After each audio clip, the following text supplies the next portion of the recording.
એટલે કે કેવલી પ્રરૂપિત તત્વ, કેવલી પ્રરૂપિત ધર્મ, એટલે કે પરમાત્મા પ્રણીત અરિહંત પરમાત્મા પ્રણીત જે કંઈ છે, જેને આપણે કેવલી પનત્તો ધમ્મો શરણમ પવચ્ચામી કહીએ છીએ, તે એ કેવલી ભગવંતનું શરણું તો છે, સાથે સાથે હું હવે તમારું, તમારા ધર્મનું અને તમારા મુનિનું શરણ ગ્રહણ કરું છું. એટલે ત્યાં તમારું અને તમારા ધર્મનું આવ્યું. એટલે હે સર્વજ્ઞ પ્રભુ, આપનું, આપના ધર્મનું, અને કેવી રીતે, તો કે ગુરુ ઉપદેશથી. એટલે કે સર્વજ્ઞ પ્રભુ તો સર્વજ્ઞ થઈ ચૂક્યા, અને પછી સદેહે સયોગી જીનમાંથી અયોગી જીન પદ પ્રગટાવીને સિદ્ધ પદમાં સ્થિતિ કરી ગયા. તો આપણને કહે કોણ, તો કે ઈચ્છે છે જે જોગીજન અનંત સુખ સ્વરૂપ, પણ મૂળ શુદ્ધ તે આત્મપદ સયોગીજીન સ્વરૂપ. તો કે સદગુરુ તત્વની પ્રરૂપણા કરી છે, અને એના નિરૂપણથી આ વસ્તુ બની શકે છે, મોક્ષે જઈ શકાય છે. એટલે કે આત્માનું સ્વરૂપ જાણી શકાય છે. સતદેવ તત્વ, સદગુરુ તત્વ, સદ્ધર્મ તત્વ, આ ત્રણ તત્વની નિરૂપણ કરી, પ્રરૂપણા કરી. એમાં સદગુરુ તત્વનું મહાત્મ્ય વચ્ચે છે, પણ વિશેષ છે. એની પહેલાં સાથે પણ કનેક્શન છે, ત્રીજા સાથે પણ કનેક્શન છે. સદગુરુ પદ મેં સમાત હે અરહંત આદિ પદ સર્વ, તાતે સદગુરુ ચરણ કુ ઉપાસય તજી ગર્વ. એટલે સદગુરુ તત્વ વચ્ચે છે. સદગુરુ જે કંઈ કહેશે તે સતદેવનું ઓળખાણ કરાવશે, અને જે કંઈ પ્રરૂપણા કરશે તે સદ્ધર્મનું ઓળખાણ કરાવશે. એટલે સદગુરુ તત્વમાં બંને સત્વો આવી જાય છે. એટલે કે જે સત્પુરુષોએ સદગુરુની ભક્તિ નિરૂપણ કરી છે તે માત્ર શિષ્યના કલ્યાણને અર્થે કહી છે. ત્યાં શ્રી સત્પુરુષ કહેતા તીર્થંકર દેવરે કેવલી ભગવંતે જે કહ્યું છે કે સદગુરુ તત્વની ભક્તિ કે સદગુરુની ભક્તિ નિરૂપણ કરી છે, તે અહીંયા પણ કૃપાળુદેવે લખ્યું કે સર્વજ્ઞે ભલે કહેલું હોય, એની દેશના એની છે, પરંતુ પછી ગુરુ ઉપદેશથી આત્માનું સ્વરૂપ જાણીને આપણને તો પરમ કૃપાળુ પ્રગટ પરમાત્મા મળી ગયા. એટલે કે આપણે કહીએ છીએ કે તમારું શરણું પકડ્યું છે, તો તમારા સદબોધથી કે તમારા વચનબળથી કે તમારા ઉપદેશથી હવે અમે આત્માનું સ્વરૂપ જાણીને સુપ્રતીત કરીને તેનું ધ્યાન કરીએ. તો અહીંયા ગુરુ ઉપદેશ અથવા તો ગુરુ તત્વ ઉપર ભાર આવ્યો કે અજ્ઞાનરૂપી અંધકાર છે એ જ ગુમ રવતી, એટલે કે અજ્ઞાનરૂપી અંધકારને જે કાપે છે તે સદગુરુ. અમાસની પૂનમ કરે છે તે સદગુરુ. અંધકારનો પ્રકાશ કરે છે તે સદગુરુ. અનંતકાળના પરિભ્રમણમાં, પૂતગલ પરાવર્તનમાં સમ્યક દર્શન જે ભવે જેનાથી થાય છે, જેના ઉત્કૃષ્ટ નિમિત્તથી થાય છે, તે સદગુરુ. સદગુરુની વ્યાખ્યા તો જેટલી કરીએ તેટલી થોડી છે, પણ કોઈ એક જીવ માટે અનંતકાળમાં અનેક સદગુરુ હોઈ શકે, અનંત સદગુરુ હોઈ શકે, અમુક અપેક્ષા એ બરોબર છે, હોઈ શકે, પરંતુ ખરેખર જ્યારે સમ્યક દર્શન, આત્માનુભવપૂર્વકનું સમ્યક દર્શન, નિશ્ચય સમ્યક દર્શન થાય છે, જે સદગુરુના ઉપદેશથી અથવા તો જે સદગુરુના બોધ બળે કે જે સદગુરુના નિમિત્તથી, તેને આપણે ગુરુ અગર તો સદગુરુ કહીએ છીએ. બીજા બધા નથી એમ નહીં, પરંતુ અહીંયા એનું મહાત્મ્ય છે. શું કામ? તો કે ગુરુ ઉપદેશથી પાછું આત્માનું સ્વરૂપ જાણવાનું કહ્યું. આત્મા શબ્દ જ મજાનો છે કે અત એટલે ગમન કરવું, જવું, અને જ્યાં જવું આવે, ગમન કે ગતિ સૂચક શબ્દ આવે, ત્યાં જાણવું શબ્દ તો આવે ને આવે. એટલે અતતિ ઇતિ આત્મા, એટલે જે નિરંતર ગયા કરે છે, જયા કરે છે, એટલે કે ગમન કરે છે, તો સિદ્ધ ગતિમાં ગમન કરે તો પણ એનો જાણવાનો સ્વભાવ તો છે ને છે જ.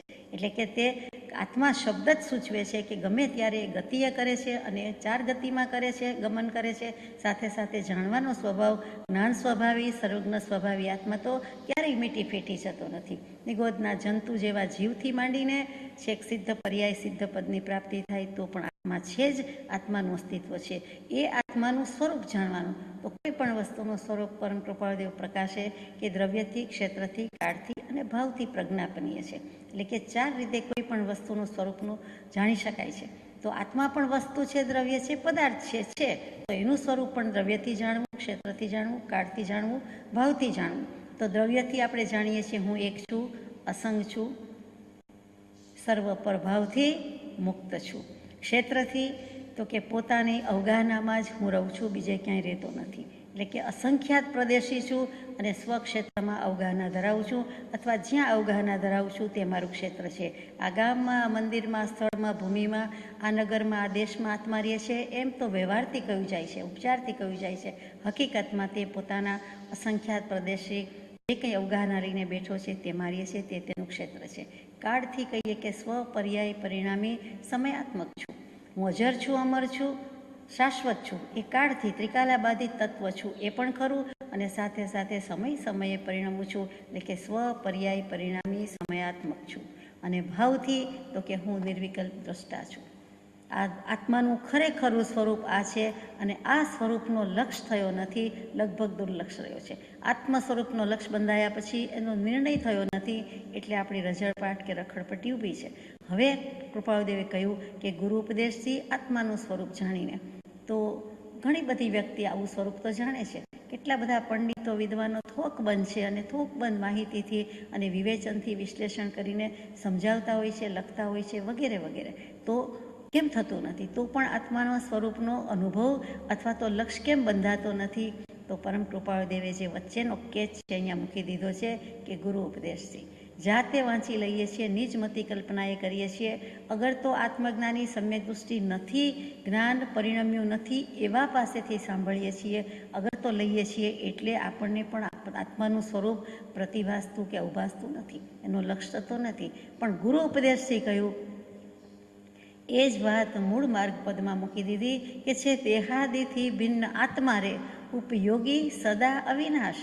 બધા જ શાસ્ત્ર કરતા એમ કે છે, એમાં નવું નથી કે દેહને આત્મા ભિન્ન છે, ઉપયોગી એટલે ઉપયોગવંત છે, અને સાથે સાથે સદા છે અને અવિનાશી છે.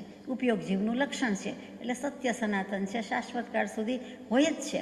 ઉપયોગ ન હોય તો જીવ અજીવ જુદા કેવી રીતે પડે? એટલે ઉપયોગ જીવનું લક્ષણ છે, અજીવનું નથી. ત્યાં ઉપયોગની બલિહારી છે, જીવની બલિહારી છે, આત્માની બલિહારી છે. તો પણ પ્રાપ્તિ થતી નથી. કેમ? તો કે એમ જાણે સદગુરુ ઉપદેશથી રે કયું જ્ઞાન તેનું નામ ખાસ, મૂળ માર્ગ સાંભળો જીનનો રે. તો કે જેણે અનુભવ્યું છે, જેણે સહજાત્મ સ્વરૂપનો અનુભવ કર્યો, ચરિતાર્થ કર્યું, દશા થઈ, પૂરી દશા થઈ, સમ્યક દર્શન, જ્ઞાન, ચારિત્ર ત્રણેયને સમ્યક કહું છું, એ ત્રણેયનું ઉજ્જવળપણું થયું, સંપૂર્ણ ઉજ્જવળપણું થયું. અને આગલા પત્રના અનુસંધાન સાથે કહેવાય જાય છે, પછી મૂળ માર્ગ મોક્ષ માર્ગ મૂક્યો, પછી આત્મસિદ્ધિ જે શાસ્ત્ર રચાયું, વચ્ચે પણ બીજું એક પદ મૂક્યું, પંથ પરમ પદ બોધ્યો. એ લખ્યું હતું, આખું હતું, આપણને આજે આખું મળી શકતું નથી. એ 36 કડીનું માત્ર 7-8 કડી મળી છે. અને તે પછીના પત્રો છે એટલે દશા પણ વધારે ને વધારે સ્ફુટ થતી જાય છે. એવું આત્માનું સ્વરૂપ જાણીને પોતે એવા યથાખ્યાત ચારિત્રવંત હોય તેમ એવા આત્મારૂપ થઈને આ લખ્યું છે, એની ઘણી કિંમત છે, એનું મૂલ્ય છે. એમનામ લખ્યું નથી. આ વસ્તુ અહીંયા જ જુદી પડે છે બીજા બધા જ્ઞાની પુરુષથી અથવા તો બીજા બધા પુરુષોના વચનામૃતિથી. અને અહીંયા આપણને એમની દશાનો પણ ચિતાર ખડો થાય. અને સાથે સાથે કહી દીધું, આત્માનું સ્વરૂપ જાણીને સુપ્રતીત કરીને જાણી લીધું તો જ્ઞાનની વાત આવી, પછી સુપ્રતીત, પ્રતીતિ, શ્રદ્ધા, રુચિ, પ્રતીતિ, અને પછી આવ્યું તે આચરણ. તો આ એક ક્રમ છે. તો કે માત્ર શ્રદ્ધા ન ચાલે, શ્રદ્ધા કહેતા જ ત્યાં એની રુચિ પણ છે અને પછી પ્રતીતિ પણ છે. એટલે કે ખાતરી છે, પોતાને પણ કન્વિક્શન છે, ખાતરી થઈ ગઈ છે, પોતાને પણ નિશ્ચય અનુભવ થવો જોઈએ. અને થાય એટલે કે સમ્યક દર્શન હોય તો એમ કહેવાય કે હવે સુપ્રતીત કરીને તેનું ધ્યાન થાય. એટલે કે સમ્યક દર્શન અથવા તો આત્મજ્ઞાન. પહેલાં માત્ર જાણપણું આવ્યું, આત્માનું સ્વરૂપ આવું છે એમ જાણવાનું છે. સદગુરુના ઉપદેશથી જ ભાન પ્રગટે છે, બાકી ભાન પ્રગટતું નથી. તો કે તે જાણ્યું એટલે ત્યાં ભાન થયું, જ્ઞાન થયું, પછી અનુભવ્યું એટલે કે દર્શન થયું, નિશ્ચય અનુભવ થયો તો સુપ્રતીત કહેવાય, નહીતર સુપ્રતીત કહેવાય પણ કેમ? ભાસે જળ ચૈતન્ય દ્રવ્યનો સ્વભાવ અભિન્ન, સુપ્રતીતપણે બંને જેને સમજાય છે. એ કૃપાળુદેવના જ શબ્દો છે, ટંકોત્કીર્ણ વચન છે. એ પદ હજુ આપણે હવે હાથરોનમાં આવવું જોઈએ. તો અહીંયા સુપ્રતીત કરીને એટલે કે સમ્યક દૃષ્ટિપણે જાણીને, અનુભવીને, પહેલું જાણવું અને પછી અનુભવીને, અને તો હવે આત્મજ્ઞાન થયું, સમ્યક દર્શન થયું, તો આત્મધ્યાન થઈ શકે. માટે અહીંયા આજ્ઞા આદેશ આપી દીધો કે સુપ્રતીત કરીને તેનું ધ્યાન કરો. હવે ધ્યાન થઈ શકશે, હવે ધ્યાન જામશે. આત્મ અનુભવ વિના આત્મધ્યાન હોઈ શકતું નથી. એટલે કે ધ્યાન અતણું સુખ, અનુભવ અતણું સુખ, કોણ જાણે નર નારી રે ભવિકા, વીર વચન ચિત્ત ધરીએ. તો એ જ વસ્તુ અહીંયા કહી દીધી છે કે પહેલું દર્શન, પછી એનું પહેલું જ્ઞાન, પછી દર્શન, પ્રતીતિ અને પછી ચારિત્ર અનુભવ થાય. એટલે ત્રણેય વસ્તુ આમ જુઓ તો આટલી વાતમાં કહી દીધી. આત્માનું સ્વરૂપ જાણીને, સુપ્રતીત કરીને ધ્યાન કરો. ત્યાં દર્શન, જ્ઞાન અને ચારિત્ર, જ્ઞાન, દર્શન અને ચારિત્ર ત્રણેય આવી જતું હોય એમ સમજાય છે. મોક્ષ માર્ગ એક લીટીમાં જ મૂક્યો. વધારે અનુસંધાન આગલા પત્ર સાથે હતું તે આપણે જાણીએ છીએ. આગળ જઈએ. જેમ જેમ ધ્યાન વિશુદ્ધિ તેમ તેમ જ્ઞાનાવરણીયનો ક્ષય થશે. હવે આત્મજ્ઞાન થઈ ગયું, દર્શન થઈ ગયું, આત્મધ્યાન જામે છે અને એમાં જામતા જામતા શુદ્ધિ નથી લખ્યું, વિશુદ્ધિ લખી છે. એટલે કે શુદ્ધિ કરતાં વિશુદ્ધિ હજુ નીચેનું સ્ટેજ છે, ઓછું છે. વિશુદ્ધિ પછી શુદ્ધિ આવે છે. આગમમાં, જીનાગમમાં, જૈન દર્શનમાં હંમેશા વિશુદ્ધિ પહેલાં છે અને વિશુદ્ધિ થતી થતી વિશેષપણે શુદ્ધ થતું થતું પછી વિશેષપણે કાંઈ કરવાનું રહેતું નથી. ત્યારે આપણે આપણી ભાષામાં સંપૂર્ણ શુદ્ધિ કહે છે. જ્ઞાની પુરુષો માત્ર શુદ્ધિ લખે છે. એટલે જેટલી જેટલી શુદ્ધિ તેટલી તેટલી આત્મસિદ્ધિ, આત્મશુદ્ધિ, આત્મસિદ્ધિ. અને અહીંયા શુદ્ધિ પહેલાંનું સ્ટેજ એટલે કે વિશુદ્ધપણાને પામતું જાય છે, ચોખ્ખું થતું જાય છે, પછી સંપૂર્ણ ચોખ્ખું થઈ જાય છે એટલે શુદ્ધ કહીએ છીએ. તો ધ્યાન વિશુદ્ધિથી જ્ઞાનાવરણીય કર્મનો ક્ષય થશે. એ કેવી રીતે થતું હશે? એમાં જ્ઞાનાવરણીય કર્મ કેવી રીતે ક્ષય થાય? તો કે ધ્યાનમાં કરે છે શું? આમ તો ધ્યાન શબ્દ જ મજાનો છે કે ધ્યાન શું છે? તો કે કોઈ પણ વસ્તુનું એકાગ્રપણે ચિંતન કરવું. એક નાનું પૂતગલ કંઈ હોય, નાની કોઈ વસ્તુ હોય, એના સામું એકી ટસે જોયા કરીએ, વિચાર કરીએ તો એનું પણ આપણે ધ્યાન ધર્યું કહેવાય. કોઈ એક વ્યક્તિ સામું જોયા કરીએ, ભગવાન સામું જોયા કર્યું હોય તો આપણે એનું ધ્યાન ધર્યું કહેવાય. તો એવી રીતે કોઈ પણ વસ્તુનું એકાગ્રપણે ચિંતન કરવું તે ધ્યાન. એટલે એકાગ્ર ચિંતા નિરોધો ઇતિ ધ્યાન. તો એ ધ્યાન કહી દીધું. પછી આત્મજ્ઞાન પછીનું છે એટલે આત્મધ્યાન પણ કહ્યું. એ વિશુદ્ધ થતું જાય છે. કેવી રીતે વિશુદ્ધ થતું જાય છે? તો મોક્ષ શાસ્ત્રમાં જ વિચાર શબ્દ પાસેથી કામ લીધું છે. જે વિચાર શબ્દ પાસેથી કૃપાદેવે પણ ઘણું કામ લીધું છે. આત્મસિદ્ધિ જે શાસ્ત્રમાં 14 વાર તો લગભગ વિચાર શબ્દ આવતો હશે, કેમ કે 14મે ગુણસ્થાનક સુધી જવાનું છે. એ જ વિચારથી આત્મજ્ઞાન થાય છે એમ વ્યાખ્યાન સાર ઉપદેશ છાયામાં પણ મૂકી દીધું છે. અને એ જ વસ્તુ અહીંયા પણ લાગુ પડે છે કે જ્ઞાન અને વિચારને ઘણો સંબંધ છે. તો કે વિચાર શું કરે છે? તો કે અર્થ, વ્યંજન અને યોગની સંક્રાંતિ, તેનું નામ વિચાર કહેવાય છે. આજ સુધી આપણે વિચાર એટલે વિશેષપણે ચરવું, ફરવું, સ્થિર થવું એમ કહેતા હતા કે આત્મવિચાર તો આત્માની જ ચિંતાઓના હરવું, ફરવું, સ્થિર થવું તો આત્મામાં જ એ વિચાર કહેતા હતા. કેટલીક વખત વિચારમાં વિવેક, વૈરાગ્ય વગેરે કહીએ છીએ, એ પણ સાચું છે. વિચાર એ આત્મા છે એમ પણ કૃપાદેવે લખી દીધું છે અને એને અહીંયા નિસ્બત છે, અનુસંધાન છે. તો વિચાર એક યોગ છે. મોક્ષે જવાના અનેક યોગ છે, આત્મ ઉપયોગ શુદ્ધ કરવાના અનેક યોગ છે, પરમાત્મા પદ સાથેના જોડાણના અનેક યોગ છે. તેમાં વિચાર એક યોગ છે એની ના નથી. હેમચંદ્રાચાર્યજીએ પણ કહ્યું અને દિગંબર મુનિ કે શાસ્ત્ર કરતા પુરુષો તો કહે જ છે, કેમ કે વસ્તુ તેમ જ છે. કૃપાળુદેવે કીધું છે એ પણ એટલું જ સાચું છે. પરંતુ ત્યાં જવું કેવી રીતે? તો એની વાતમાં ધીમે મૂકી દીધું છે એક સૂત્ર કે અર્થ, વ્યંજન અને યોગની સંક્રાંતિ તે વિચાર છે. અર્થ એટલે શું? તો કે કોઈ પણ દ્રવ્ય અને કોઈ પણ પર્યાય તેને અર્થ કહેવાય. અર્થ એટલે મિનિંગ કહીએ છીએ તે નહીં, પણ અર્થ એટલે દ્રવ્ય અને પર્યાય. પછી વ્યંજનમાં શું લીધું? તો કે કોઈ પણ શ્રુતનું વચન કે શબ્દનું અવલંબન લઈએ છીએ તે, એટલે કે શ્રુત વચન તે વ્યંજન. અને યોગ એટલે તો મન, વચન, કાયાના યોગ જે આપણી પાસે છે, બધા પાસે છે, આત્મા પાસે છે, તે શરીર છે તો છે. તો આ ત્રણેયની પછી સંક્રાંતિ કીધી એટલે સંક્રમણ કરવું, ટ્રાન્ઝિશન કહીએ, પરિવર્તન કહીએ તે. એક જગ્યાએથી બીજી જગ્યાએ, એકમાંથી બીજામાં, બીજામાંથી ત્રીજામાં, ત્રીજામાંથી ચોથામાં, અગર પાછું પહેલામાં, એમ જેમ પલટન પામે છે, પરિવર્તન પામે છે, પર્યાય પરિણમ્યા કરે છે, એ જે ફેરફાર થયા કરે છે ટ્રાન્ઝિશનમાં આપણે સમજી ગયા. જેમ સૂર્ય પણ એક રાશિમાંથી બીજી રાશિમાં ટ્રાન્ઝિટ કરે છે કે સંક્રાંત થાય છે, તેવી રીતે અર્થ, વ્યંજન અને યોગની સંક્રાંતિ તે વિચાર છે. એટલે કે કોઈક વખત એક દ્રવ્ય કે એક પર્યાયનો વિચાર કરતા હોઈએ, પછી પાછું એક શ્રુતના વચનનું અવલંબન લઈએ આપણે. કોઈ પણ સંકલ્પ શું કહેવાય, વિકલ્પ શું કહેવાય, જ્ઞાન શું કહેવાય, દર્શન શું કહેવાય, એમ કરતાં કરતાં મન, વચન, કાયાના યોગમાં કેટલીક વાર મનથી એકલા જ વિચાર કરતા હોઈએ, કેટલીક વખત વચનથી વક્તા શ્રોતા તરીકે વિચાર કરતા હોઈએ, એક સાંભળનાર છે, એક બોલનાર છે એમ થતું હોય, કેટલીક વખત કાયાથી વિચારણા થતી હોય. કઈ રીતે? તો કે વિચારણા મનથી છે, પણ કાયોત્સર કરીને કાયાના અવલંબનથી, કે કાયાને મનને પગવાળીને બેસાડી દીધું હોય, એટલે કે તન, મન, વચન ત્રણેયથી સ્થિર થઈને જે કાયોત્સર્ગમાં વિચારણા ચાલે તે. આ બધું જ ધ્યાન છે અને તેમ કરતાં કરતાં જ્ઞાનાવરણીય કર્મનો ક્ષય થશે. અને આ તો દશાવાન થઈ ગયા છે તેમની વાત ચાલે છે. સમ્યક દર્શન તો છે, આત્મજ્ઞાન છે, પછીનું આત્મધ્યાન છે, એમાં પણ ગુણસ્થાનક ઉત્તરોત્તર વધતા જાય છે. એની ધ્યાનની, સંયમની, ચારિત્રની, તારતમ્યતા, વિશુદ્ધિના સ્થાનક વધતા જાય છે અને તે જ્ઞાનાવરણીય કર્મનો ક્ષય કરતા જાય છે. અહીંયા હવે જે છે આ પત્રમાં તે સંવર, નિર્જરા ઉપર જ ભાર છે. એટલે અહીંયા ક્ષય આવ્યું અને પછી સંવર, નિર્જરાની વાત પણ ધીમેકથી મૂકે છે. કેમ કે જ્ઞાની પુરુષ શ્વાસોચ્છ્વાસમાં પણ અનંતા કર્મનો ગોટો વાળી નાખે છે કે નાશ કરી નાખે છે. કઈ શક્તિ છે? તો કે પોતાની જ્ઞાન શક્તિ જ છે. અને જ્ઞાન અને ધ્યાન હંમેશા સાથે જાય. એ ધ્યાન શબ્દ પરથી જ પ્રાકૃતમાં જાણમ આવે છે, તે જાણ કહીએ છીએ. જ અડધો પછી જ અડધો જાણમ, એટલે પ્રાકૃત અર્ધમાગધીમાં જાણમ, એના પરથી ઝેન શબ્દ આવ્યો, જે ઝેનકાર આપણને રસ્તામાં બહુ જોવા મળે છે તે. તો ઝેન એટલે એ બીજા દેશનો શબ્દ છે એમ લાગે, હકીકતે જાણ ઉપરથી ઝેન આવ્યું છે. એ પણ બુદ્ધિસ્ટ બૌદ્ધ દર્શનમાં વધારે વપરાતો શબ્દ છે. ઝેનનો સીધો સાદો અર્થ થાય છે ધ્યાન. એટલે આગલી કાર જતી હોય ઝેન તો આપણને ઉપદેશ આપતી જાય કે ધ્યાન ધરો, પણ કારનું નહીં, ઝેન કારનું નહીં, આપવાનું. આમ આપણને સમજાય. એ પણ વ્યવહારની ભાષામાં પણ પરમાર્થ છે.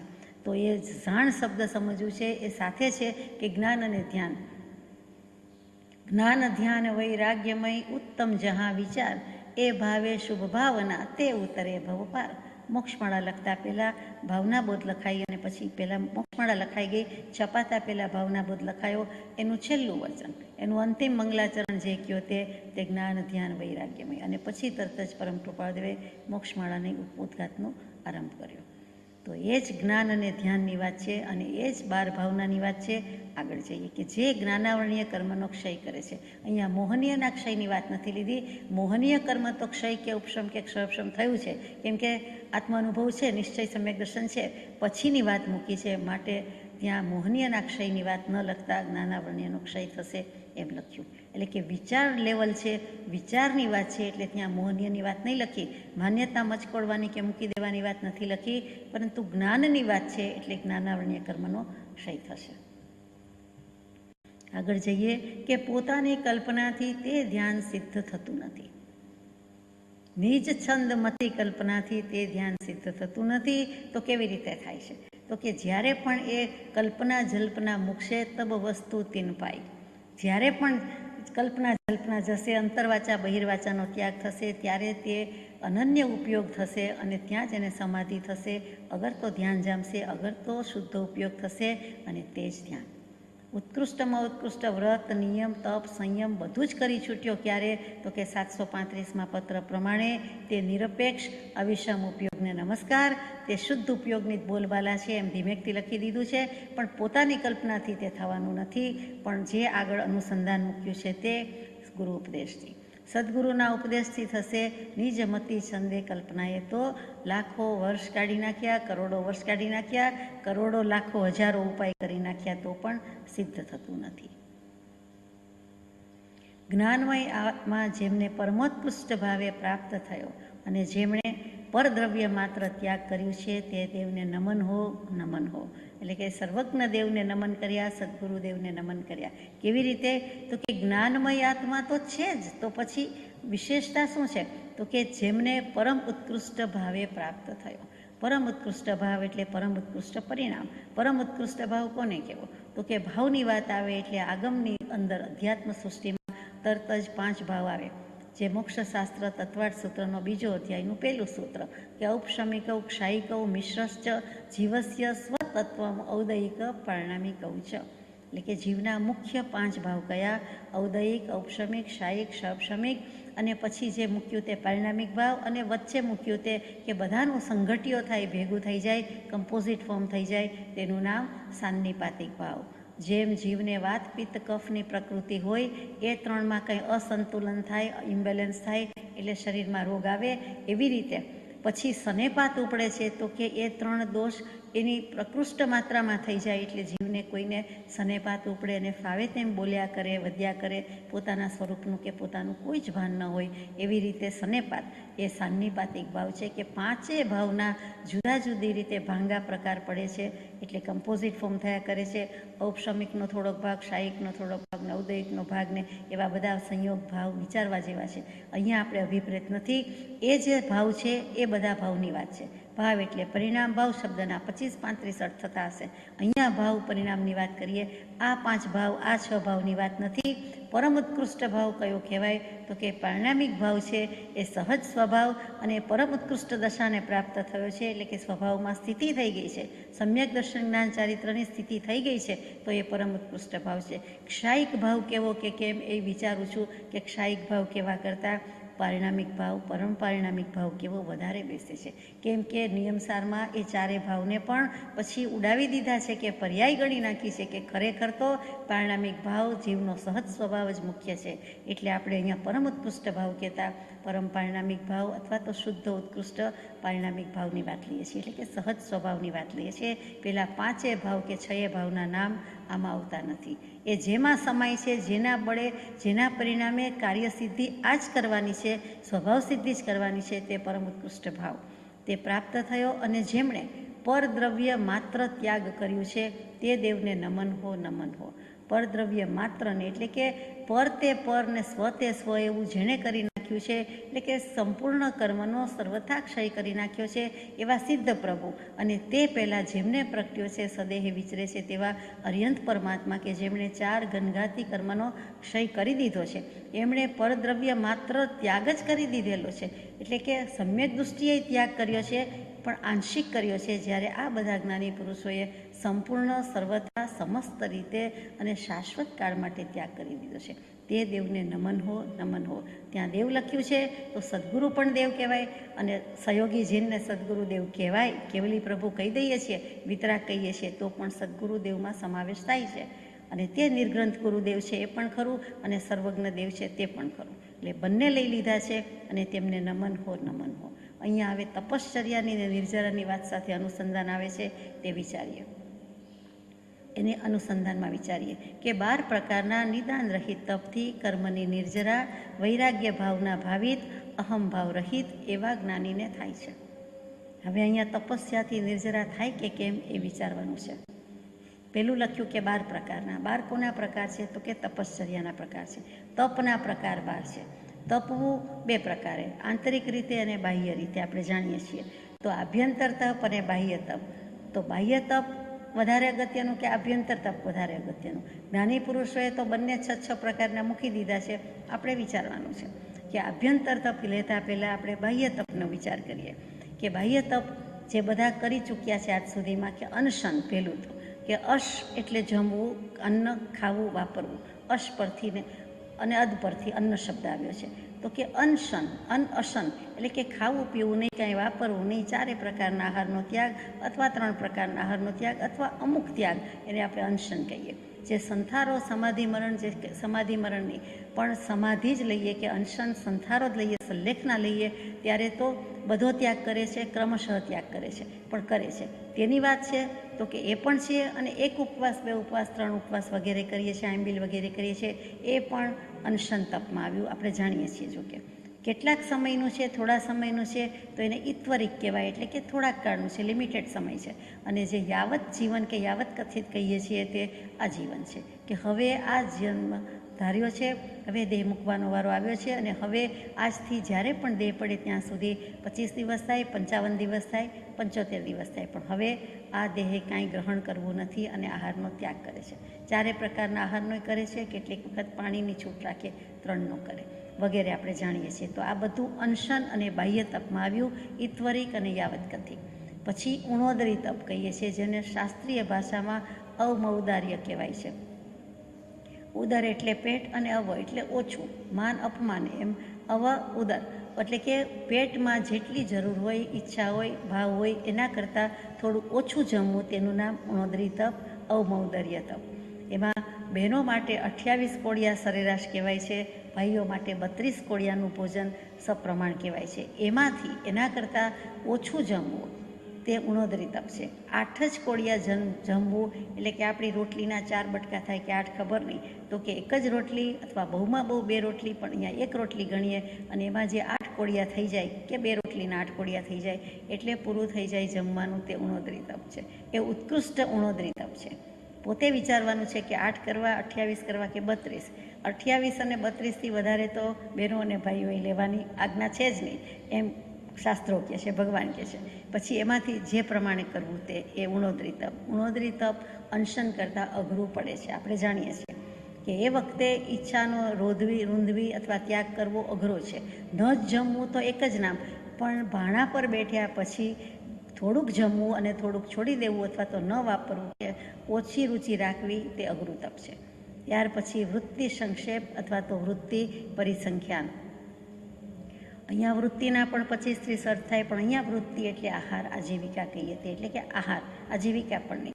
આહાર આજીવિકા માટે જે પ્રયાસ કરવો પડે, નોકરી ધંધા વગેરે પ્રવૃત્તિ, એ પણ વૃત્તિ છે, પણ એની વાત નથી. અહીંયા વૃત્તિ એટલે રીતસર આહાર જ, અને તે વૃત્તિ પરિસંખ્યાન કે વૃત્તિ સંક્ષેપ, એટલે એમાં પણ વૃત્તિ સંકોચી લેવી, અને પરિસંખ્યાન એટલે કે ગણતરીનું લેવું, કે 5 જ દ્રવ્ય વાપરવા, 15 દ્રવ્ય વાપરવા, 2 જ દ્રવ્ય વાપરવા, અથવા અમુક જ દ્રવ્ય વાપરવા, વસ્તુ વાપરવી, તે બધું વૃત્તિ સંક્ષેપ કે વૃત્તિ પરિસંખ્યાનમાં જાય છે. આ બધું આપ જાણો છો, એટલે વિશેષ કાંઈ કહેવાનું રહેતું નથી. રસ પરિત્યાગ, એમાં ષડરસ ભોજન જે કહીએ છીએ કે તીખું જ ભાવે, ગળ્યું જ ભાવે, કડવું જ ભાવે, ખાટું જ ભાવે, ખારું જ ભાવે, એમ જે 6 પ્રકારના ભોજન કહીએ છીએ તે રસ છે. એ ષડરસનો ત્યાગ, પરિત્યાગ, સંપૂર્ણ ત્યાગ. રસનો ત્યાગ કે સ્વાદનો ત્યાગ એ આહારના ત્યાગ બરોબર છે. ઉપવાસ કરવો પડતો નથી, સેજે થઈ જાય છે, તો એ રસનો ત્યાગ કરે. તો એમાં મહાવિગય તો આપણે વાપરતા જ ન હોય, માંસ, મદિરા, મધ, માખણ વગેરે, એટલે એનો તો ત્યાગ જ હોય. પછી લઘુ વિગય છે, તેનો પણ ત્યાગ આવે, અથવા આંશિક ત્યાગ આવે, કે આજે ડેરી પ્રોડક્ટ્સ નથી વાપરવી, દૂધ, દહીં, ઘી, તેલ નથી વાપરવું. પછી કેટલાક કે તેલનું જ કંઈ વાપરવું નથી, કોઈ કે ગોળ જ વાપરવું નથી, કોઈ કે મિષ્ટાન વાપરવું નથી. એમ જે બધી છે તે 6 પ્રકારની હોય છે, તે લઘુ વિગયનો ત્યાગ. અને પછી તો એમાં ઘણી બધી વિગતમાં બધું આવતું હોય છે, કે કડા વિગય કોને કહેવાય, બીજી વિગય કોને કહેવાય, નિવી કોને કહેવાય, નિવ્યાતા કોને કહેવાય, આજે એમ આપણે જતા નથી. તો એનો ત્યાગ કરવો એ પણ બાહ્ય તપ છે. પછી વિવિક્ત શય્યાસન નામનું બાહ્ય તપ છે. ત્યાં વિવિક્ત એટલે શું? તો કે એકાંત. એકાંતમાં રહેવું અથવા તો રહેવું, સૂવું, જે કંઈ કરવું તે રહેવુંમાં બધું આવી જાય છે, તે વિવિક્ત. એટલે કે નિર્જન અવસ્થામાં રહેવું, એટલે કે કોઈ પર્વતની ગુફામાં રહેવું, અથવા તો સ્મશાનમાં રહેવા જવું કોઈક દિવસ, અથવા તો કોઈક રાત્રિ, એવી રીતે કરવું, અથવા તો નિર્જન જ હોય તો હંમેશ માટે ત્યાં રહેવું, એવું જે કંઈ છે તે. અથવા એવું સૂનું ઘર, શૂન્ય ઘર કહીએ છીએ, કે જ્યાં બીજા કોઈ નથી, સ્ત્રી, પુરુષ, નપુંસક, કોઈનો પણ આપણને ત્યાં સંગ લાગતો નથી, પશુ પંખી પણ એવી રીતે કોઈ રહેતા નથી, અને કોઈ જ દેખાતા નથી. એટલે કે એવી રીતે નિર્જન અવસ્થા, કે જ્યાં સંસારમાં રહીને પણ સંસારીની સાથે ન રહેવું. એટલે કે ઘરમાં જ માનો કે નાના મોટા જે કોઈ છે તો પરિણીત છે, સંસારી છે, તો એની સાથે પણ ન રહેવું, એ વિવિક્ત શય્યાસન કહેવાય. એ પણ એક જાતનું તપ છે, કે એ બધા સાથે રહીને પણ જે કંઈ વિકાર ભાવ થાય, અગર તો કંઈક એવા નિમિત્ત મળે તો તેમાં પણ એનાથી પણ દૂર રહેવું, પરવસવું, તે વિવિક્ત શય્યાસન છે. અને જગ્યા પણ બદલવાની. સ્મશાન ફાવી ગયું ન ચાલે, ગુફા જ ફાવે, ગુફા ફાવી ગઈ એમ ન ચાલે, જુદું જુદું બદલ્યા કરે. કોઈ વખત અહીંયા, કોઈ વખત ત્યાં, એ પણ વિવિક્ત શય્યાસન કહેવાય છે. એટલે કે વેરાયટી પણ ખરી, અને સાથે સાથે એકાંત પણ ખરું. અને ત્યાર પછીનું છે તે કાયક્લેશ, કે જેટલું શરીરને દેહ દમન થઈ શકે તેટલું, કે ખુલ્લા પગે ચાલવું, કે તડકામાં ઊભું રહેવું, અથવા તો લોચ કરવો, હાથે જ કરવો, શ્રાવકપણું હોય, મુનિપણું ન હોય, તેમ છતાં પણ પોતાના વાળ પોતે જ કાઢી નાખવા, ખીચી નાખવા, કે લોચ કરી નાખવો, એ જે બધું છે તે કાયક્લેશ છે. એવી રીતે બીજા ઘણા પ્રકારે શરીરને દમન કરવાનું છે, કે ઠંડી ગરમી લાગે છતાં એના ઉપાય ન કરવા, ભૂખ તરસ લાગે છતાં પણ એનું નિવારણ ન કરવું, એવા બધા કાયક્લેશના તપ પણ આપણે જાણીએ છીએ. આ 6 પ્રકારના બાહ્ય તપ છે. બાહ્ય તપની બોલબાલા કેટલી? તો ભગવાન કહી દે છે કે તપથી નિર્જરા થાય છે, પણ બાહ્ય તપથી કે આંતરિક તપથી નિર્જરા થાય છે એમ માની લેવું ઘટતું નથી. તપથી નિર્જરા થાય છે એક એવું સનાતન સૂત્ર, તત્વાર્થ સૂત્રનું, અને મોક્ષની દુનિયામાં છે, કે બધા માને છે કે તપ કરવાથી નિર્જરા થાય છે, પણ સમ્યક દર્શન પહેલાંનું તપ છે તો એ એકડા પહેલાંના મીંડા છે, એટલે એની કેટલી કિંમત હોય આપ સમજો છો. એ બાળ તપ છે, એ અજ્ઞાન તપ છે, એમ જ્ઞાની પુરુષ આપણને કહે છે. ઇન્દ્રિયના દમન માટે જરૂરી છે. પોતે ક્યાં છે, પોતાની સ્થિતિ શું છે, પોતે આ બધું સહી શકે છે કે કેમ, એના માટે કરવાની ના નથી. સત્પુરુષો કોઈ સત્ક્રિયાનો નિષેધ કરે નહીં, પોતે ચકાસવાનું છે, પરંતુ તપ કર્યું એટલે નિર્જરા થઈ ગઈ એમ કેટલે અંશે માનવું, એની પણ વાત આવે છે.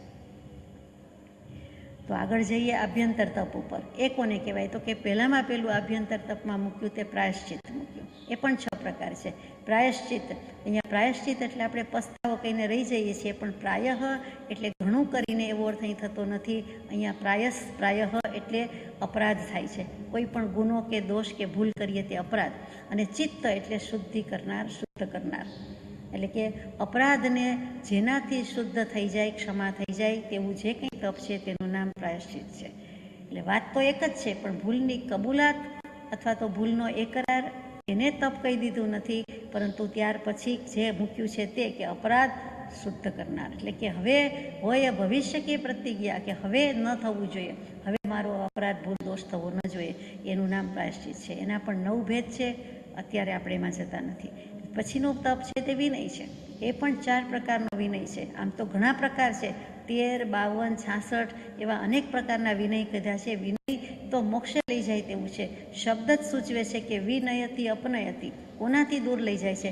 તો કે 8 કર્મોથી આપણને દૂર લઈ જાય છે તે વિનય, એટલે કે 8 કર્મોથી દૂર લઈ જાય એટલે સંસારથી દૂર લઈ જાય એટલે મોક્ષમાં લઈ જાય છે. 8 કર્મ ખતમ થઈ જાય છે એવો વિનયમાં માર્ગ છે, એવો વિનયનો માર્ગ છે. એવો માર્ગ વિનયતણો ભાખ્યો શ્રી વિતરાગ, મૂળ હેતુ એ માર્ગનો સમજે કોઈ સૌભાગ્ય. પણ મુખ્ય વિનય 4 કે જ્ઞાનનો, દર્શનનો, ચારિત્રનો અને તપનો, આ 4 પ્રકારે વિનય છે. પછી વૈયાવૃત્ત શાસ્ત્રીય શબ્દ છે, આપણે રૂઢ થઈ ગયું છે, વયાવચ કહીએ છીએ. તે વૈયાવચ એટલે કે આચાર્ય વગેરે અથવા તો સાધુ સાધ્વીજી વગેરે, અગર તો જ્ઞાની પુરુષો તેની જે કંઈ વૈયાવચ કરવાની છે, સેવા શુશ્રૂષા કરવાની છે, એ પણ 10 ભેદે કહ્યું છે. એમને જેમ અનુકૂળ આવે તેમ આપણે જે કાંઈ કરી શકીએ તે બધો વૈયાવૃત્યનો પ્રકાર છે. ત્યાર પછી ધ્યાનનો પ્રકાર છે. ધ્યાનના તો ઘણા ભાંગા ભેદ છે. આત્મ ધ્યાન જ્યાં થઈ શકે તેવું હોય તે મુખ્ય ધ્યાન છે, અને ત્યાં એકાગ્રપણે ચિત્તની શુદ્ધિ અને કોઈ પણ આત્માની એકાગ્રતા છે તે છે. પછી વ્યુત્સર્ગ નામનું ધ્યાન તપ આવે છે. તે વ્યુત્સર્ગ એટલે સીધો સાદો અર્થ છે ત્યાગ, કોઈ પણ વસ્તુનો ત્યાગ, તેનું નામ વ્યુત્સર્ગ તપ. અહીંયા આંતરિક તપમાં પણ વ્યુત્સર્ગ કહી દીધું કે દેહભાવ છે તો હું દેહભાવને જ ઓસીરાવું છું, દેહભાવથી બેસવું નથી, ઉઠવું નથી, બોલવું નથી, ચાલવું નથી. અપ્પાણમ ઓસીરામી કહીએ ત્યારે શું? તો કે આત્માને ભૂલી જવાનું છું, આત્માને ઓસીરાવતું નથી, પણ મારા એવા આત્માને, અનંત ચતુષ્ટયવંત આત્માને સ્થિર રાખીને બીજી બધી વસ્તુનો, બીજા બધા દ્રવ્યનો, ભાવનો ત્યાગ કરું છું. તેવો જે ભાવ છે તે કાયોત્સર્ગ કહીએ છીએ. તે વ્યુત્સર્ગ એટલે સાદી ભાષામાં ત્યાગ, કાયોત્સર્ગ. દેહ ભાવનો ત્યાગ, કાયાનો ત્યાગ નહીં. અને પછી જે મૂક્યું છે તે સ્વાધ્યાય, એ ઉત્તમમાં ઉત્તમ તપ છે. 12 ઉત્તમ, 6 આભ્યંતરમાં પણ ઉત્તમ. એટલે સ્વાધ્યાય જેવું કોઈ ઉત્તમ તપ નથી, કેમ કે સ્વ અધિ, પોતે પોતાના આત્માને અધ્યયન કરે છે, કરાવે છે કે હું કોણ, તું કોણ. પોતે પોતાના આત્માને જ પૂછતું હોય તેમ કે તારું સ્વરૂપ શું, એટલે કે મારું સ્વરૂપ શું. હે આત્મા, તું મને ઓળખતો નથી, હું તને ઓળખતો નથી, કેમ એમ?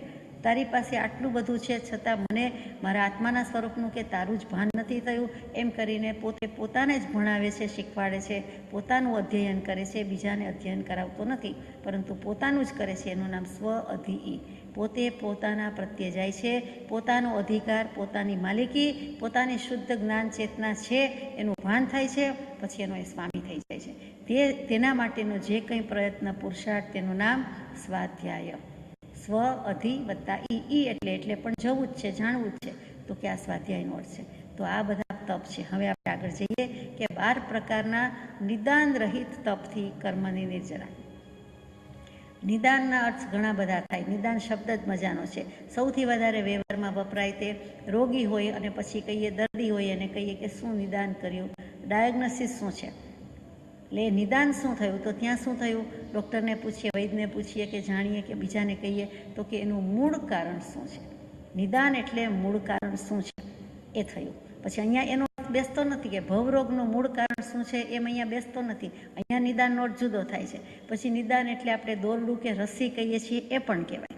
નિદાન એટલે અંત પણ કહેવાય કે નિદાન આમ થયું, એટલે કે રોગનું નહીં પણ કોઈ પણ વસ્તુને અંત આવતો હોય તો આપણે એમ કહીએ કે નિદાન, એટલે અંતની બદલે નિદાન બોલીએ, નિદાનની બદલે અંત બોલીએ. પછી નિદાન એટલે શુદ્ધતા. અહીંયા આ એકેય અર્થ બેસતા નથી. તો અહીંયા કયો અર્થ બેસે છે? તો કે તપશ્ચર્યાના ફળની પ્રાર્થના, એનું નામ નિદાન. એટલે કે 99. આપણી ભાષામાં 99 એ 99 બીજું કાંઈ નથી. 9 પ્રકારના નિયાણા છે. તો કે તપશ્ચર્યાના ફળની અપેક્ષા, આકાંક્ષા હોવી અથવા તપશ્ચર્યાના ફળની પ્રાર્થના હોવી, તેનું નામ 99 છે. અને તે નિદાન. તો કે તપ તો કર્યું, પણ જો હું ખરેખર તપસ્વી હતો, જો મેં આજ સુધીમાં કોઈ પણ બીજું માગ્યું ન હોય, તો હવે આ વ્યક્તિનું આમ થજો અથવા મને આમ મળજો અથવા આવતા ભવે આમ થજો, એટલે આપણી બધી ધોલાઈ થઈ ગઈ, પાણી ફરી ગયું. આપણે તો પોતું ફેરવી દેવાવાળા છીએ જ નહીં, કોઈ અપેક્ષા રાખતા જ નથી, એટલે સવાલ નથી. પરંતુ કોઈ રાખતું હોય કે રાખવાની ભાવના જગવતું હોય તો મૂકી દેવા જેવું છે, કે એ કરવા જેવું નથી. જય વિયરાય સૂત્રમાં પણ 99 કરવાની ના કહી કે ભવ્યો ભવ હવે તારું શરણું હજો કે મોક્ષ હજો કે મુક્તિ હજો કે ભક્તિ મળજો, એ પણ એક કહેવાની શૈલી છે કે એ પણ વિતરાગ માર્ગમાં કહેવાની ના છે. છતાં એ વિતરાગ પરમાત્મા, હું તારી પાસેથી ભક્તિ કે મુક્તિ માગું છું, પણ ખરેખર ના છે. તો એ નિયાણા નિદાન રહિત એવું જો તપ હોય, 12 પ્રકારનું તપ ખરેખરું એમાં નિયાણા રહિતનું હોય તો કર્મની નિર્જરા થાય. આગળ કૃપાળુદેવ વિશેષણ લગાવે છે કે વૈરાગ્ય ભાવના ભાવિત, બીજી કોઈ અપેક્ષા નથી, પણ વૈરાગ્યની ભાવનાથી ભાવિત છે. એટલે કે વૈરાગ્ય ભાવનાનો એને ફૂટ આપેલો છે, પાસ આપેલો છે. જેમ વૈદરાજ કોઈક દવા બનાવે તો લસોટે, સંઘર્ષ કરે, ભેગું કરે, મિક્સ કરે, હલાવે, ભૂમિમાં દાટે, કંઈક બધી વિધિ કરે તો એને ફૂટ આપ્યો કહેવાય ને પાસ આપ્યો કહેવાય. તો આ વૈરાગ્ય ભાવના તો બધે જોશે જોશે ને જોશે જ. વૈરાગ્ય તો મૂળિયું છે અને ભૂમિયું છે. મોક્ષ માર્ગમાં પહેલું વૈરાગ્ય જોશે, બીજું ઉપશમ જોશે. એટલે વૈરાગ્યની ભાવના તો બધામાં છે. ગમે તે પાયાની 12 ભાવના લાવો, પાયાની 4 લાવો, વૈરાગ્યની 12 લાવો કે તીર્થંકર નામ કર્મ પ્રકૃતિની 16 કારણ ભાવના લાવો, પણ બધાના મૂળમાં આત્મભાવના અને વૈરાગ્ય ભાવના તો છે જ. એટલે જ કૃપાળુદેવે બધી ભાવનાના સારાંશ રૂપે, અર્થ રૂપે મૂકી દીધું કે આત્મ ભાવના ભાવતા જીવ લહે કેવળ જ્ઞાન. કે ગમે તે ભાવના હોય, આત્મકલ્યાણની 84 ભાવના પણ લાવો, પણ બધી ભાવના 4, 12, 16, 84માં કોમન સબસ્ટન્સ શું છે, સામાન્ય તત્વ શું રહેલું છે? તો કે ભાવનારો તો આત્મા જ છે કે બીજો કોઈ જળ થોડી ભાવવાનો છે? તો કે ચેતન જ છે, અને એને પણ આત્માને યાદ રાખીને, લક્ષ્યમાં રાખીને આત્મભાવના કરવાની છે. તો વૈરાગ્ય ભાવના વડે ભાવિત એવા તપ હશે, એટલે કે આત્માર્થે કરું છું એટલું મેળવણ નાખ્યું હશે તો એનું નામ વૈરાગ્ય ભાવના ભાવિત છે. કે બીજો કોઈ લક્ષ્ય નથી, આત્માની નજીક રહેવાય, આત્માનું કલ્યાણ વધારે કરી શકું, માટે હું આ ઉપવાસ વગેરે કરું છું અને ધર્મ ધ્યાન કરીશ. બીજી બધી પ્રવૃત્તિ પણ ચાલુ અને ઉપવાસ પણ કરું, એમ તપ નહીં, પણ આત્માની નજીક જવા માટે જે તપ કરવું તેવી વૈરાગ્ય ભાવના ભાવિત. પછી અહમભાવ રહિત. અમારા ફેમિલીમાં કે અમારા ટાઉનમાં કે અમારા સિટીમાં કે અમારી જિંદગીમાં કે કોઈએ 30 ઉપવાસથી વધારે કર્યા જ નથી, કે માંસ ખમણ કર્યું જ નથી, વર્ષિત કર્યો જ નથી, અથવા 180 ઉપવાસ તો કોઈએ નથી કર્યા પણ મારે તો કરવા જ, એવો કોઈ ભાવ, અને એમાં પણ અહમભાવની ભાવના કે બીજાથી આગળ જાઓ, અથવા તો મારું નામ ગિનિસ બુકમાં આવે કે રેકોર્ડ થઈ જાય, કે રેકોર્ડ આગલા તોડી નાખવા, એવો કોઈક આ ડોવડો ભાવ કે શરીરથી થઈ શકે છે પણ મારે કરવું છે બીજા ભાવથી, તો એવો ક્યાંક અહમભાવ સ્ફુરી જાય, અથવા મારાથી થઈ શકે છે, આટલું પણ થઈ શકે છે, સાથે સ્વાધ્યાય, શાસ્ત્ર, તપશ્ચર્યા, ભક્તિ બધું થઈ શકે છે, એમ કરીને ક્યાંક કોઈક અહમભાવ સ્ફુરે. પછી એક ઉપવાસ હોય કે 120 હોય, પણ એવો કંઈક અહમભાવ થતો હોય તો તેવી રીતે કરવું નથી. અને તેવું જો તપ કરે તો એ જ્ઞાનીનું તપ છે, એટલે કે સાચું તપ છે, અને એવા તપથી નિર્જરા થાય છે. એટલે કે સમ્યક દર્શન છે, અને આ બધી અપેક્ષા કાંઈ જ નથી. વૈરાગ્યની ભાવના છે, નિદાન નથી અને અહમભાવ નથી, તો તેવા તપથી કર્મની નિર્જરા થાય છે, બાકી નિર્જરા થતી નથી. અને તેમ છતાં આગળ આવે છે તે વાંચીએ છીએ કે જો આમ જ હોય તો પછી તપસા નિર્જરા ચ એવું સૂત્ર આપ્યું, એનો અર્થ શું? ચ એટલે અને સંસ્કૃતમાં, તો કે એન્ડ આવ્યું, એનો અર્થ શું? તપથી નિર્જરા અને થાય છે શું? તો કે આ સંસ્કૃત સાહિત્યની ખૂબી છે કે આગલું વાક્ય કે સૂત્ર જે હોય એની સાથે લાગુ પડે. તો આગલું વાક્ય તત્વાર્થ સૂત્રમાં એમ છે કે સંબર પણ થાય છે, તો તપથી નિર્જરા પણ થાય છે અને સંબર પણ થાય છે. એટલે કે આવતા કર્મો અટકી જાય છે એ પણ થાય છે અને નિર્જરા થાય છે. તો આપણે કહ્યું ને કે તપથી નિર્જરા થાય છે, એવું નથી, તો કે થાય છે પણ સમ્યક દર્શન પછીનું હોય તો તે તપથી નિર્જરા થાય છે. અને મુખ્યતા નિર્જરામાં અહીંયા તપની કીધી છે, કેટલાક શાસ્ત્ર કરતાં સંવરની મુખ્યતાથી કહે છે, કેટલાક નિર્જરાની કહે છે, પણ સૂત્રમાં તપસા નિર્જરા ચ કહ્યું છે, એટલે તપની મુખ્યતા વધારે થઈ. તે નિર્જરા 2 પ્રકારે થાય, સ્વકાલ પ્રાપ્ત અને તપ. હવે એ આગળ આવે છે અહીંયા સૂત્ર પત્રમાં કે તે નિર્જરા પણ 2 પ્રકારની જાણવી, એક સ્વકાલ પ્રાપ્ત અને એક તપથી. એક 4 ગતિમાં થાય છે અને બીજી વ્રતધારીને જ હોય છે. તો નિર્જરા તો થઈ, તો કે અકામ નિર્જરા તો બધાને થાય, કોઈ પણ જાતનો પુરુષાર્થ નથી, પ્રયાસ નથી, ઈચ્છા નથી, એનું નામ અકામ નિર્જરા. અહીંયા કૃપાળુદેવે વિચાર કરતા કરી મૂકવા છે, એટલે સ્વકાલ પ્રાપ્ત શબ્દ પ્રયોજ્યો છે એમ સમજાય છે. એટલે સ્વકાલ પ્રાપ્ત એના ટાઈમે આવીને કુદરતી રીતે, સ્વાભાવિક રીતે આવીને ઊભું રહે છે, તેનું નામ સ્વકાલ પ્રાપ્ત નિર્જરા. શાસ્ત્રીય ભાષામાં વ્યાખ્યા કહીએ કે કર્મની સ્થિતિ જે પૂર્વે બંધાઈ ગઈ છે એ સ્વાભાવિક રીતે કર્મ ઉદયમાં પાકી જવાથી ઉગાડી આવ્યા છીએ, વાવી આવ્યા છીએ, હવે એનો ફળ આવે અને સમય પાક્યો છે, એટલે કે પાકી જવાથી આવીને પોતાનું ફળ આપીને આત્મપ્રદેશોથી છૂટા પડી જાય છે, તે સ્વકાલ પ્રાપ્ત નિર્જરા છે. ફરીથી આત્માના અસંખ્યાત પ્રદેશ છે, કર્મના પણ અનંત પૂતગલ પરમાણુની વગણા છે.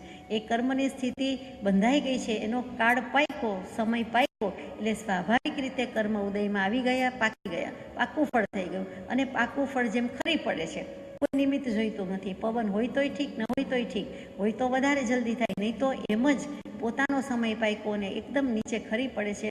એવી જ રીતે આ કર્મો આવી જાય છે ઉદયમાં અને ખરી પડે છે, પોતાનું ફળ આપીને જતા રહે છે, આત્મપ્રદેશોથી વિસરી જાય છે, વિસરાઈ જાય છે, એટલે કે નિર્જરી જાય છે, ખરી જાય છે, સડી જાય છે, પડી જાય છે. એવી રીતે એ જતા રહે છે. એ નિર્જરી, જરી ગયું, કપડું જરી જાય છે તેમ આ પણ નિર્જરી જાય છે. આત્મપ્રદેશો સાથે હવે રહેતા નથી.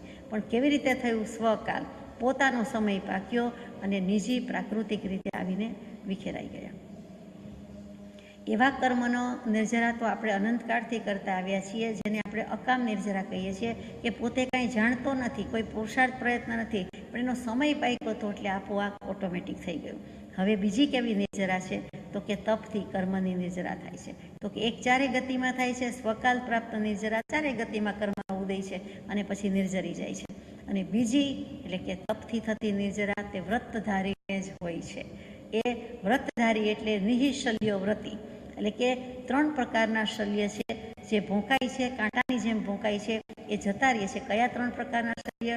તો કે મિથ્યાત્વ, માયા, મોહ જે કહીએ છીએ તે, અને નિદાન શલ્ય.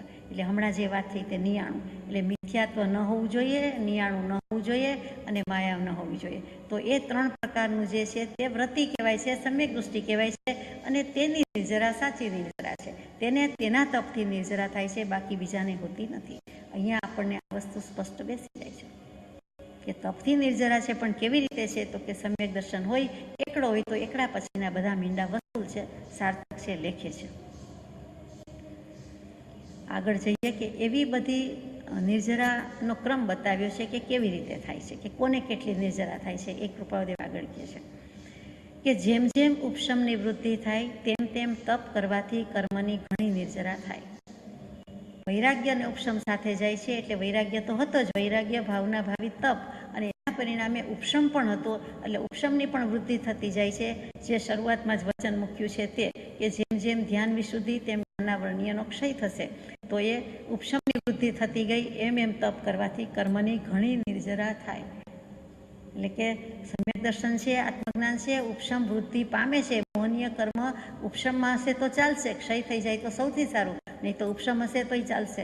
એની વૃદ્ધિ થતી જાય છે. તેમ તેમ તપ કરવાથી કર્મની ઘણી નિર્જરા થાય છે. અહીંયા હવે આવ્યું કે નિર્જરા થાય છે, પણ શરત, પૂર્વ શરત તો આવી જ ગઈ કે સમ્યક દર્શન કે આત્મજ્ઞાન તો હોવું જોઈએ. અહીંયા નિશ્ચયથી વિચારીએ તો પ્રવચન સાર પહેલો ભાગ અને 14મી ગાથા, એમાં કંઈક આવું વચન છે કે સ્વરૂપ વિશ્રાંતમ નિસ્તરંગમ ચૈતન્ય પ્રતપનાત તપઃ. સ્વરૂપમાં વિશ્રાંત અને તરંગ વિનાના ચૈતન્યનું પ્રતપન તે તપ કહેવાય છે. સ્વરૂપમાં વિશ્રાંત થયો છે, એટલે કે સ્વભાવ ઉપયોગ એનો અનુભવ થઈ ગયો છે, એમાં સ્થિતિ થઈ છે. સ્વરૂપમાં વિશ્રામ કરે છે, આરામ ગોતે છે, થાકે છે, થાકે નહીં, થાક ઉતાર્યો છે, એટલે સ્વ સ્વરૂપનું લક્ષ્ય થઈ ગયું, ભાન થઈ ગયું, અનુભવ થઈ ગયો. એમાં વિશ્રાંત તરંગ વિનાના, એટલે સંકલ્પ વિકલ્પ વિનાના છે. કોઈ પણ તરંગ નથી, એટલે સંકલ્પ વિકલ્પ એટલે કે સ્થિર છે, સંકલ્પ વિકલ્પ રહિત છે. એવા ચૈતન્યનું પ્રતપન, એટલે કે આત્મા સ્વરૂપમાં તપે, એનું નામ તપ. કૃપાળુદેવે પણ પ્રવચન સારનો સારાંશ એક વાક્ય ઉપદેશ છાયામાં ઘણું કરીને મૂકી દીધું છે કે સ્વરૂપમાં પ્રતપન કરવું તે તપ. આ પ્રવચન સારની જ વાત છે. અને 14મી ગાથા છે તો કે સ્વરૂપ વિશ્રાંત, એટલે એ ફરી ફરી કહેવાની અર્થ રહેતો નથી કે સ્વરૂપમાં વિશ્રાંતિ તો જ થાય કે સંકલ્પ વિકલ્પ રહિત થયો છે, એટલે જ એને તે વખતે શુદ્ધ ઉપયોગનું ભાન થઈ ગયું, શુદ્ધ ઉપયોગમાં સ્થિતિ થઈ ગઈ. શું કામ? તો કે શુભાશુભ ઈચ્છા મટી ગઈ. ઈચ્છા નિરોધ તપ એમ પણ વ્યાખ્યા છે. વાલા ઈચ્છા નિરોધ તપ નમો, નવપતજીની પૂજામાં ગઈએ. ઈચ્છા નિરોધ તપ હોય એમ સંસ્કૃતમાં સૂત્ર પણ છે, શાસ્ત્રોમાં છે. તો ઈચ્છાનો નિરોધ એ તો શુભાશુભ ઈચ્છા નીકળી ગઈ, એટલે કે શુભાશુભ ઈચ્છા મટી ગઈ. શુભે નથી, અશુભે નથી, તો ઉપયોગ શુભ નથી, અશુભ નથી, તો કયો રહ્યો? કયો થયો? તો કે શુદ્ધ થયો અને તે તપ, એટલે કે શુદ્ધ ઉપયોગ તે તપ, એમ સાદી ભાષામાં કહી દેવું છે. અને તે કોને હોય છે? તો કે વ્રતધારીને સમ્યક દૃષ્ટિને હોય છે. અને પછી આગળ દશાની વાત લઈ લીધી કે જેમ જેમ ઉપશમની વૃદ્ધિ થાય તેમ તેમ તપ કરવાથી કર્મની ઘણી નિર્જરા થાય. તે નિર્જરાનો ક્રમ કહે છે. મિથ્યા દર્શનમાં વર્તતો પણ થોડા વખતમાં ઉપસમ સમ્યક દર્શન પામવાનો છે એવા જીવ કરતા અસંયત સમ્યક દૃષ્ટિને અસંખ્યાત ગુણ નિર્જરા, તેથી દિશવ્યર્થી, તેથી સર્વરીતિ જ્ઞાનીને તેથી પછી આ પત્ર આપણને અપૂર્ણ મળ્યો છે એટલે આગળ કહી શકતા નથી.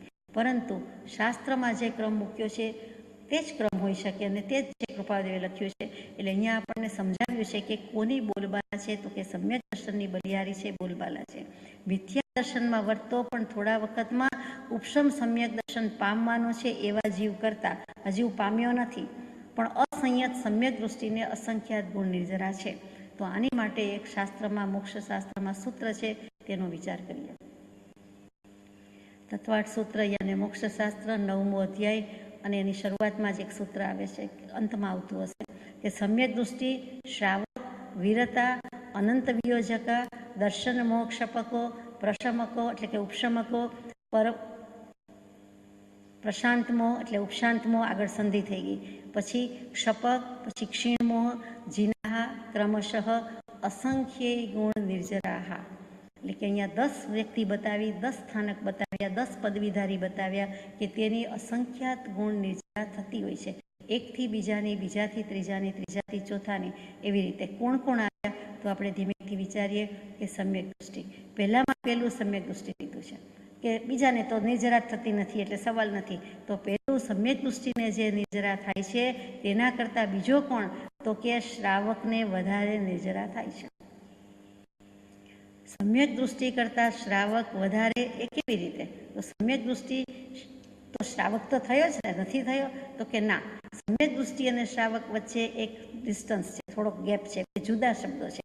તો કે સમ્યક દૃષ્ટિ હોવાથી શ્રદ્ધા, વિવેક અને ક્રિયા એના સમ્યક થયા હોવાથી આપણે શ્રાવક કહી શકીએ.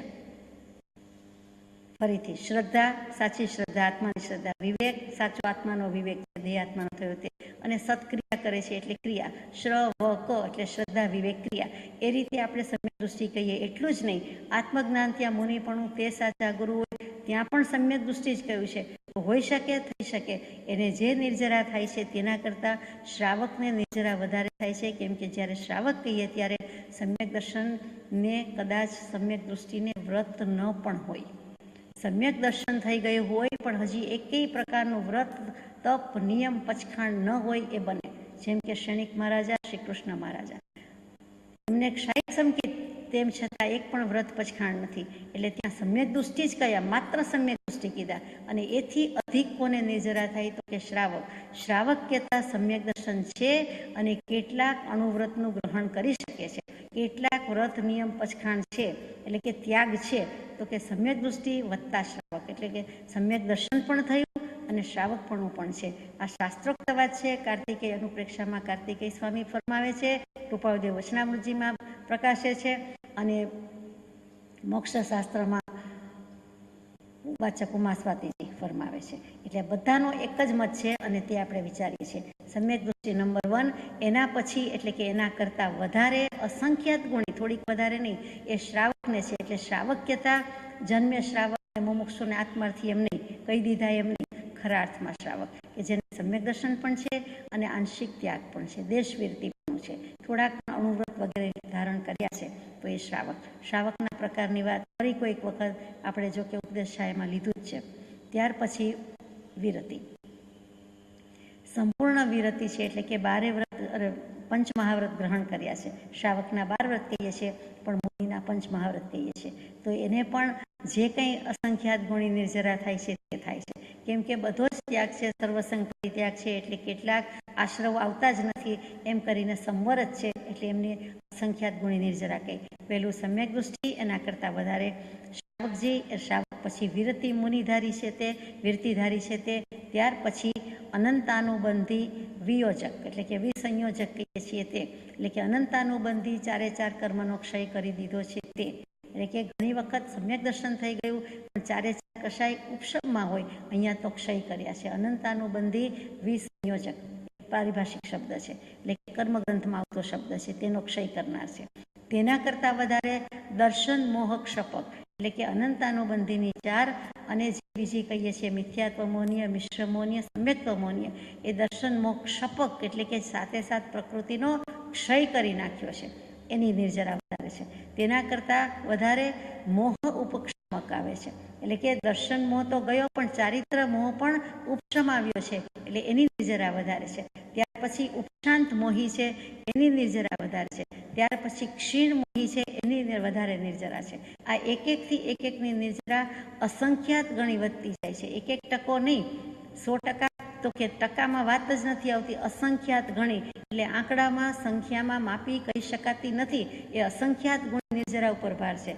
અને ક્ષીણ મોહી કરતા, એટલે કે 12મા ગુણસ્થાને કે હોવા છતાં એના કરતાં અસંખ્ય ગણી નિર્જરા જીન ભગવંતની હોય છે, એટલે કે 13મા અને 14મા ગુણસ્થાન પરથી બંનેને લીધા છે, તે 10 ક્રમ કયો છે. કોઈક જગ્યાએ કોઈક શાસ્ત્રકાર 2 ભેદ પાડે તો 11 કહે છે, કોઈક જગ્યાએ 10 કહે છે. અહીંયા આપણે 10 લઈએ છીએ. આ 10 અનુક્રમે પૂર્વથી એકથી અસંખ્ય ગુણી નિર્જરા કરી જાય છે, કરી શકે છે.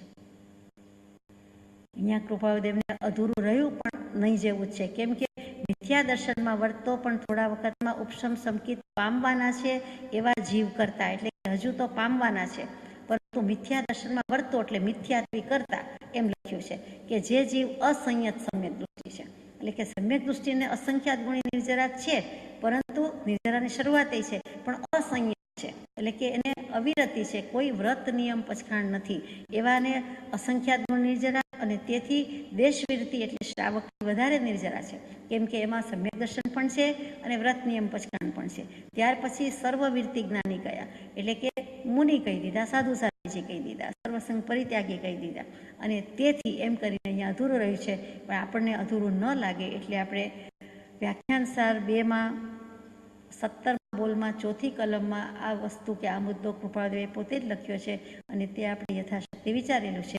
તે જ અહીંયા શાસ્ત્રોક્ત સંદર્ભ સાથે વાત કરી, એમાં આપણું નવું કાંઈ નથી. આ જ્ઞાની પુરુષો કહે છે અને આપણે યથાશક્તિ વિચારવાનું છે. કાર્તિકેય અનુપ્રેક્ષા ઘણો મોટો ગ્રંથ છે, આપ જાણો છો. એમાં નિર્જરા ભાવના, નિર્જરા અનુપ્રેક્ષામાં 106, 8મી ગાથામાં આ શ્લોક મૂકેલા છે અને બહુ સુંદર લખેલું છે. એવી જ રીતે મોક્ષશાસ્ત્રમાં કોઈને વાંચવું હોય તો 9મા અધ્યાયનું 47મું સૂત્ર છે, એમાં પણ આ જ રીતે ક્રમ મૂક્યો છે. એટલે જે હોય તે એક જ સરખું હોય, અનંતા જ્ઞાનીનું એક જ મત હોય, એમાં મિનમેહ હોઈ શકે નહીં. અને કેવલી પ્રરૂપિત તત્વથી વાત પત્રની શરૂઆત થઈ છે કે આ કેવલી ભગવંતે જોયું, જાણ્યું, અનુભવ્યું અને પછી લખ્યું છે. અસંખ્યાત ગણિત નિર્જરા કેમ? આપણને પ્રશ્ન થાય. સંખ્યાત ગણીએ નહીં અને અનંત ગણી પણ નહીં, પણ એમાં અસંખ્યાત જ શોભે. અસંખ્યાત્વ પ્રદેશી દ્રવ્ય છે અને એટલે પણ કદાચ એમ ગમે તે કારણ હોય, પણ કેવલી ભગવંતે જોયું છે. તો અસંખ્યાત પ્રદેશી આત્મદ્રવ્ય અને અસંખ્યાત પ્રદેશ ઉપરથી કર્મની અનંતી પૂતગલ વર્ગણા ખરતી જાય, નિર્જરતી જાય, તો એ આ બાજુથી અસંખ્યાત પ્રદેશી છે, એના ઉપરથી અનંતી કરતી જાય છે, એટલે પણ કદાચ અસંખ્યાત ગણી નિર્જરા મૂકી હોય. ભલે ખરી જાય છે તે અનંતી વર્ગણા, પરંતુ તે અસંખ્ય આત્મ પ્રદેશિત દ્રવ્ય છે, એટલે કદાચ અસંખ્યાત ગુણી નિર્જરા હોય એમ બને. બાકી તો સંયમના વિશુદ્ધિ સ્થાનકની દશા આપણે કરી શકીએ તેવું નથી. કેવલ જ્ઞાની ભગવંત પણ કેટલુંક જ કહી શક્યા છે, બધું કહી શક્યા પણ નથી, છતાં જેટલું કહ્યું છે તેટલું આપણને સમજવા માટે પર્યાપ્ત છે, અને તે પ્રભુ આવી વાત ફરમાવે છે. એટલે બહુ વિચારવા જેવી છે કે નિર્જરા જેમ તેમ નથી, નિર્જરા તત્વમાં પણ ભૂલ રહી જતી હોય છે સમજવામાં. જેમ 99 તત્વ છે એમ 99 તત્વમાં સમજવામાં ક્યાંક કેચ, ક્યાંક ભૂલ રહી જાય છે. એ આપણે ભૂલ કાઢી નાખવાની છે. મોટા ભાગે એ સમજણમાં ભૂલ છે, આત્મ સ્વરૂપનો નિર્ણય થવામાં ભૂલ આડી આવે છે. મૂળમાં ભૂલ કહીએ છીએ તે આ વસ્તુ છે કે મૂળ તત્વની ભૂલ છે. તો કે આત્મતત્વની ભૂલ, તો કે આત્મતત્વ સમજવાની ભૂલ છે. એ જ આત્મા સમજશે. જે નથી સમજતો એ જ આત્મા સમજવાનો છે, બીજાનું તો સમજવાનો નથી, પોતાનો જ આત્મા સમજવાનો છે. જે કારણ બંધના તે જ બંધનો પંથ, અને તે કારણ છેદક દશા તે જ મોક્ષનો પંથ. એટલે જેનાથી બંધાય છે એ જ કારણ છે, એને છેદી નાખે. વચ્ચે એક શબ્દ આવી ગયો, છેદક દશા, તો મોક્ષ છે. એવું જ નિર્જરામાં છે, એવું જ આત્માની વાતમાં છે. તો અહીંયા આપણે આ પત્ર હમણાં પૂરો કરીએ છીએ. એમાં વિવિક્ત શય્યાસન જે શબ્દ આવ્યો તે એક વાત કહેવાની રહી ગઈ કે એમાં કોઈક શાસ્ત્રમાં કોઈક ગ્રંથકાર કોઈ વખત સંલીનતા મૂકે છે શબ્દ. સંલીનતા શબ્દ શું છે? સ ઉપર મીંડું, સમલીનતા, સમ્યક પ્રકારે લીન થઈ જવું એમ કહેવું, પણ કઈ રીતે? તો કે સંલીનતાનો સીધો સાદો સંયમ થાય છે. તે સંયમ કયો છે? અને તે સંયમ કયા પ્રકારે છે? તો કે ઇન્દ્રિય સંલીનતા, કષાય સંલીનતા, યોગ સંલીનતા અને વિવિક્તચર્યા સંલીનતા. એમાં આપણે વિવિક્તચર્યાની તો વાત કરી કે એકાંતમાં રહેવું, ગુફામાં રહેવું, સ્મશાનમાં રહેવું વગેરે વગેરે, અથવા તો નર નારી નપુસક ન હોય એવી કોઈ જગ્યાએ રહેવું, એટલે કે વિજાતીય આકર્ષણનો અથવા તો વિભાવનો વિકારનો કોઈ જ ચાન્સ કે નિમિત્ત ન રહે એવી જગ્યાએ રહેવું. એ બધી વાત સમજ્યા, પણ એની પહેલાની જે હતી તે ઇન્દ્રિય સંલીનતા, તો કે 5 ઇન્દ્રિયના વિષય છે એમાં ન પ્રવર્તવું, અથવા તો બને તેટલો સંયમ પ્રવર્તાવો. એટલે કે 5 ઇન્દ્રિયના વિષયો ફાલે ફૂલે વિકસે વિસ્તરે એવા નિમિત્તમાં રહેવું, એના કરતાં એના પ્રત્યે નિરસતા ઉપજે અથવા તો વૈરાગ્ય થાય એવી રીતે વર્તવું કહેવું. એવી જ રીતે કષાય પ્રત્યે સંલીનતા છે કે કાચબો જેમ પોતાના અંગને સંકોચી લે છે, કંઈ પણ ભય સંજ્ઞા જુએ છે તો જે સંયમમાં જતો રહે છે, એવી જ રીતે આત્મા પોતે પણ કશાય ભાવમાં ન જાય. કશાય આવવાના હોય, થવાના હોય એમ લાગતું હોય તો તેવી પ્રવૃત્તિમાં કે તેવા નિમિત્ત કે તેવા ક્ષેત્રથી બચી જાય, આગળ જતો રહે. કેટલાકને પોતામાં ઘી હોમવાની ટેવ હોય, કેટલાકને ખાસ પૂછવાનો રસ હોય કે શું થયું, કેમ થયું વગેરે જાણવું હોય, એની બદલે એ નિમિત્ત કશાયના એનાથી દૂર રહે. કશાય થાય એવું લાગતું પણ હોય એટલે એનાથી પણ દૂર રહે, અને ત્યાં પણ પોતાની ઇન્દ્રિયો સંકોચી લે, મન સંકોચી લે. એ કશાય સંલીનતા છે. પછી યોગ સંલીનતા છે કે મન, વચન અને કાયા ત્રણેય રીતે સંકોચી લે, કે ઓછામાં ઓછી જગ્યા રોકીને બેસે જ તો એ પણ જ્ઞાની પુરુષ કહે છે કે યોગ સંલીનતા છે. ઓછામાં ઓછી, અને કેટલીક વખત એકદમ વધારે બેસીએ, વધારે જગ્યા રોકીને બેસીએ તો એ સંલીનતા નથી. જ્યારે કેવલ જ્ઞાન થાય છે ત્યારે, અથવા તો કોઈક વખત તપશ્ચર્યા કરે છે ત્યારે તીર્થંકર દેવ અગર તો એ કોટીના જ્ઞાની પુરુષો અંગૂઠા ઉપર, અને એક જ અંગૂઠા ઉપર અથવા 2 અંગૂઠા ઉપર, એમાં અંગૂઠો આખો નહીં, અને એવી રીતે તપ કરે છે, ખડગાસનમાં ઊભા હોય છે તો કેટલીક વખત કેવી રીતે ઊભા હોય છે. ગોહિકા આસન છે તો મહાવીર સ્વામીનું ચિત્રપટ જે જોયું હોય ખબર હોય, અથવા કોઈને ગાય દોતી વખતે જોયું હોય, એ ગાય દોનારને તો દેહાધ્યાસ છે તો એ રીતે વર્તે છે, પરંતુ તીર્થંકર દેવ અગર તો જ્ઞાની પુરુષ છે, સરકારી છે, સાધુ સાધ્વી છે, મુનિ ભગવંત કોઈ પણ, એ કેવી રીતે વર્તે છે? તો કે જે એ તપશ્ચર્યા કરે છે દેહાધ્યાસ ફગાવીને, ઓછામાં ઓછી જગ્યા અને ઓછામાં ઓછી પૃથ્વી કાયના જીવોને હણવાનું થાય, અથવા તો આતાપના પોતે લઈ લે છે પણ એને વિરાધના ન થાય, એવી રીતે સંયમપૂર્વક પ્રવર્તન કરે છે. તો આ યોગની સંલીનતા છે.